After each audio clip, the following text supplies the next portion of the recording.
Honda and Toyota may not want to admit it, but they've always had something in common. And that is, for the most part, they build good, dependable vehicles that consumers want to buy. However, when it comes to in-your-face styling, both tend to play it safe. Well, as Bob said many years ago, the times, they are a-changin'.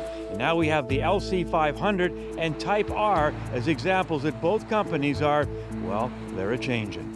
Well, this week we find ourselves among the beautiful Rocky Mountains in Alberta's Jasper Park for the Canadian launch of the 2018 Honda Accord. Now, as we all know, life is full of challenges. Well, there are a couple facing the Accord.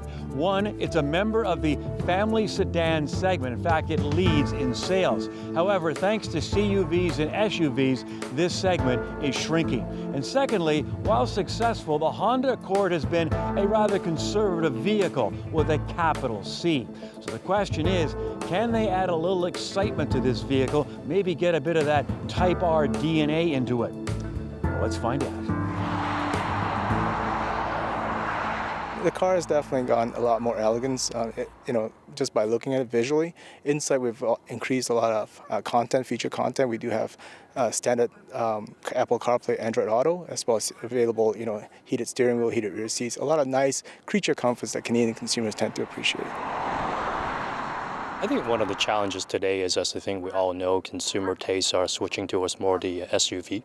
That's what they're looking for. So, but at the same time, we believe that there's still a huge market for people that are looking for a good quality passenger car, especially in the intermediate segment. One of the key things of the new Accord that we want to do is not only just wow them to the head, but wow them to the heart, so that they can look at the vehicle and say, you know what, I would like an intermediate car.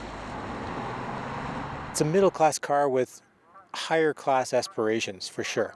And it now looks the part. I think it really does. The front end is clean, the sides are kind of chiseled, and the back end looks good too. My memory of a first generation Accord was my dad's Accord. Right? He used to drive a Civic and then he got into an Accord. It was red with gold rims on it. Not sure what he was thinking, but I guess he thinks it looks good. We spent a lot of time in that car, and my brother and I would sit in the back seat all the time. It's a good memory. It was a fun time with my dad fixing the car. Honda was definitely thinking of us Canadians in the winter because they have a couple of exclusives that I really like on this Accord. A wiper de-icer and a heated steering wheel are available. Now on the interior, it's a real nice place to be. Nice premium feel. And even though the car is just a tad shorter, there's more legroom in the back seat. And as for the trunk, you could put a small family back there.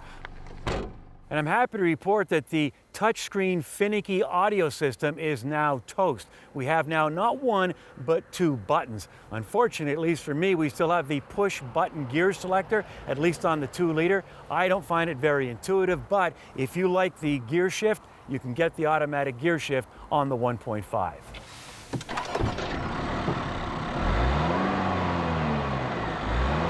As we all know, engines are getting smaller, but thanks to turbos, manufacturers are getting as much, if not more power, combined with better fuel economy. A pretty good combination. Well, obviously, Honda thinks so too, because with this new 10th generation Honda Accord, the tried and true V6 is now history. At Honda, we're always pushing the limits on our powertrain. For this generation Accord, we've gone to a turbocharged engine. So the V6 has been replaced with a 2-liter turbo. Key point here is that it's got more torque than the outgoing V6. So in terms of capturing those customers, what people actually feel when they're driving is torque. And with this generation, we make sure to make those customers happy. The other engine is a 1.5-liter. It's good for 192 horsepower, 192 foot-pound of torque. Again, that's up from last generation as well. That 4-cylinder turbo, it's got a lot of power. It's 279 pound-feet of torque. It motivates the car really well. It doesn't have the snarl that the old V6 had, for sure, but the torque comes on early, 1,500 RPM up to about 4,500 RPM, so it's way more usable. And of course, it's going to be way better on gas.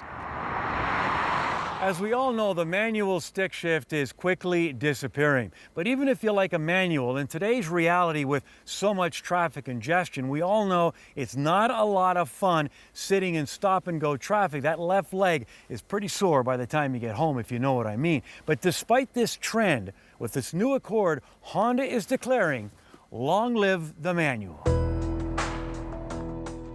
You know, Honda, it's the racing heritage is a big pillar for us.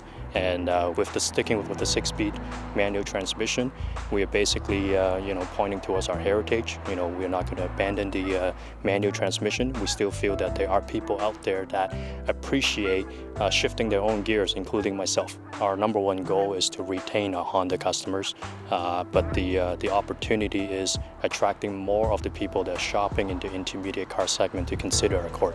And to your point, hopefully, some of the SUV buyers might say, hey, you know what, it's time to go back into a car.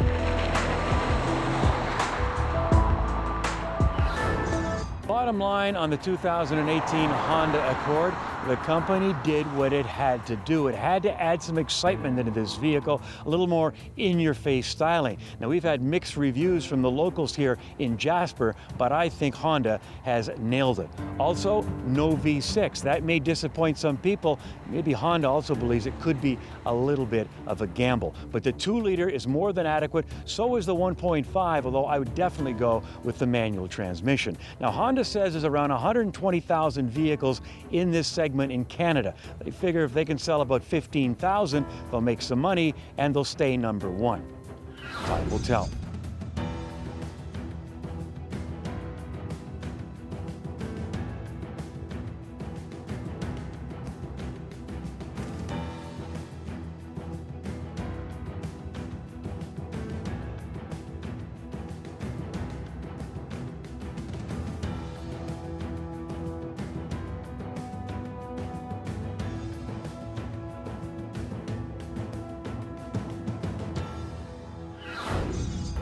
Hi. If you're watching this on YouTube, please like and subscribe. And if you watch this on Facebook, like, follow, and share us. And we'll see you soon. Thanks for watching.